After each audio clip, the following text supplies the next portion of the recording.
Joining us now is Chief Robert Gray. He is the chief and the tribal administrator of the Pamunkey Indian tribe. Chief, great to have you with us, man. Oh, great to be with you. Look, I am so excited about your tribe and the fact that after all these years, Chief, and fighting so hard, your tribe finally got the federal recognition that it's earned and deserved and should have gotten a long time ago. And I want to thank our former governor, Terry McAuliffe, for being a big part of that and trying to get that through. But, Chief, you guys have been fighting for that for such a long time, right? Yeah, we started approximately a little over 30 years. 30 years. I mean, you know, for some, Chief, that's half a lifetime you've been fighting for this. And so I appreciate the work that you've done. So I live in Southeast Virginia, and I saw, you know, renderings. I'm a proponent of casinos because I go to them, but I can't go to Virginia, right? So I got to go and lose my money because we all lose. I got to go lose it in Delaware or West Virginia, or I got to lose it in Maryland at the MGM. If I'm going to lose it, I'd rather lose it to you, to be quite honest. One way or the other, I'm going to lose. But here's my thing. The idea of building a casino in Harbor Park, right by the train station, by the Amtrak station, by the Tide, in that area, I mean, I just think that would be the coolest thing. And I know you guys are working hard for that. Where does your tribe stand on that now, Chief Gray? Well, we're still in working in negotiations with the city of Norfolk. Basically, we have to get through that, and then base the combination on our land and the trust application that we want to put in, and the current bill that we introduced this week before the General Assembly. It all depends on what happens, if that bill passes or if we have to wait a few years for land and the trust. Okay, so here's my position. Look, I'm in favor of moving ahead with casino gambling in Virginia, as well as, you know, football, basketball, baseball, and everything else that the Supreme Court said was okay, and I've been an advocate of it for a long time. But I also think, Chief Gray, there's a fairness. There should be a fairness to this.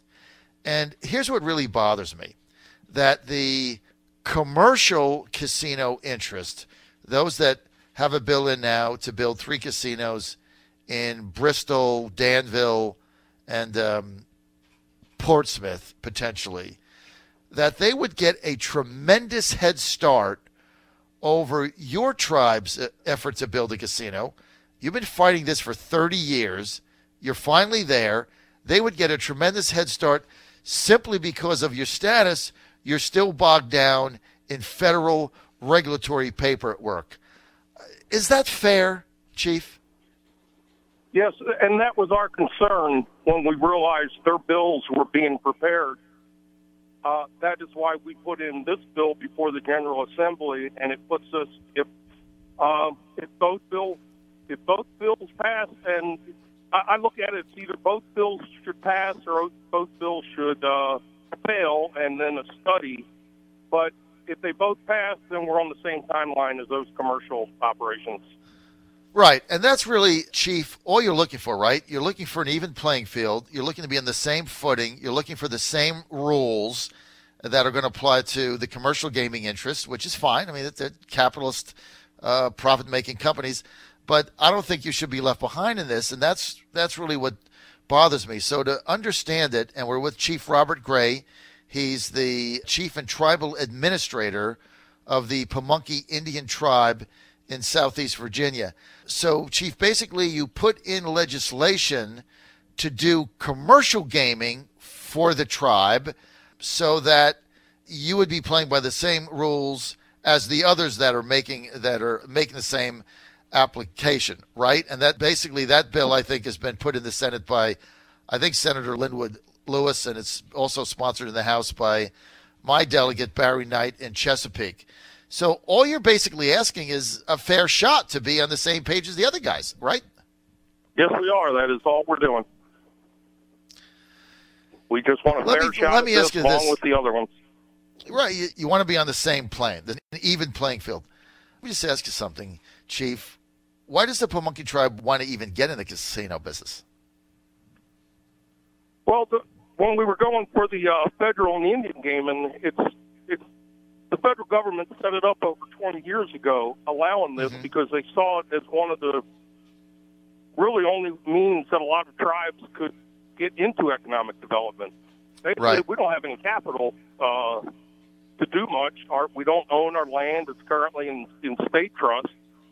So the federal government set up a system that allows us, with very tight controls from the federal government, even including what we can do with our revenue. Everything has to be approved. Everything has to be done according to regulations and such. So we saw it as a way to kick off economic development and use that revenue to help our people, to create programs, housing, health, education, jobs right off the bat for our people. And what we want to do is offer those programs and access to jobs to members of other federally recognized tribes here in Virginia. I mean, I don't know who could possibly in their right mind not think that giving you a fair shot at this is going to be the right thing to do. We're with Chief Robert Gray. He's the Chief Tribal Administrator of the Pamunkey Indian Tribe in Southeast Virginia. He's a retired United States Air Force Chief Master Sergeant, served in the military for 32 years. The same 32 years the Pamunkey tribe has been waiting for recognition.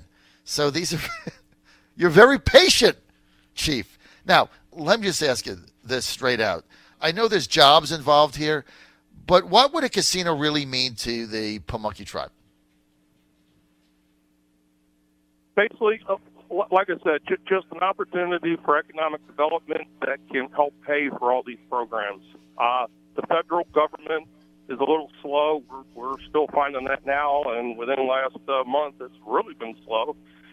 But we would like to become self-sufficient and not reliant on federal grants and other programs. We would like to fund and operate our own programs for the benefit of our people and other federally recognized tribes here in Virginia.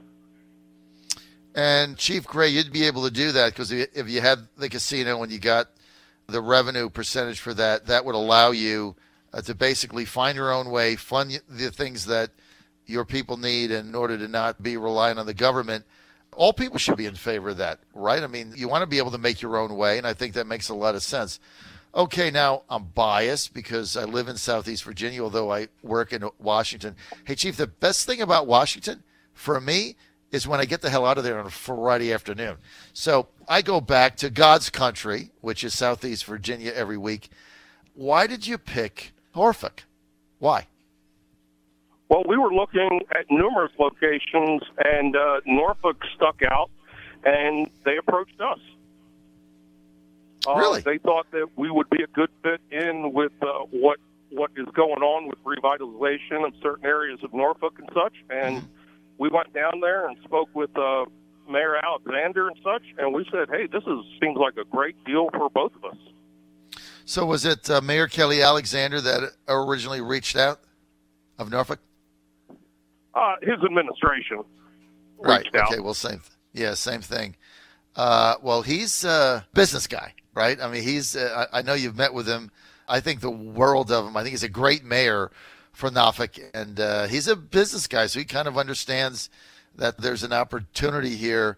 Is Norfolk a done deal? Are you looking at other localities? Are you going to get a pitch from Virginia Beach or something? Or are you pretty much settled on the area that has been presented, which would be right by Harbor Park Baseball Stadium, right by the Amtrak station, for that, right by the Tide, so you could take local rail there? Is that still your main focus, or are there other localities still competing for your business? At this point, it's our main focus. Like I say, we're finalizing the details, which I'm confident that will be done here shortly. We are open to other locations also that won't in other locations, not in that immediate location, I imagine. But we're just looking at all possibilities. Okay, but right now it seems like Norfolk is, you would say, the leading one, because I think the local paper there, the Virginia Pilot, the other day printed kind of a rendition of what it would look like a model where it would be. A lot of people got excited over that. Of course, State Senator Louise Lucas, Democrat state senator, good friend of mine in Portsmouth, where one of my radio stations are, she's not a happy camper because she says, look, I've been battling for this casino not 30 years, but probably 15, and I want it in Portsmouth, and we can't really have one in Portsmouth and one in Norfolk. They'll compete with each other. And here's what I say to that. If you go to Delaware and you drive up, you go over the Chesapeake Bay Bridge, and you drive up 3 hours, right? Route 13. Takes you about 3 hours and 15 minutes, and you'll hit a casino called Harrington, right? And then you go there. It's got its own style, hotels and casino. It's got baseball, football, gambling, basketball, all that. Casinos, dealers, horse racing, it's got the whole bit, right? That's called Harrington. If you just don't like its style, you get in your car, you drive exactly 15 minutes.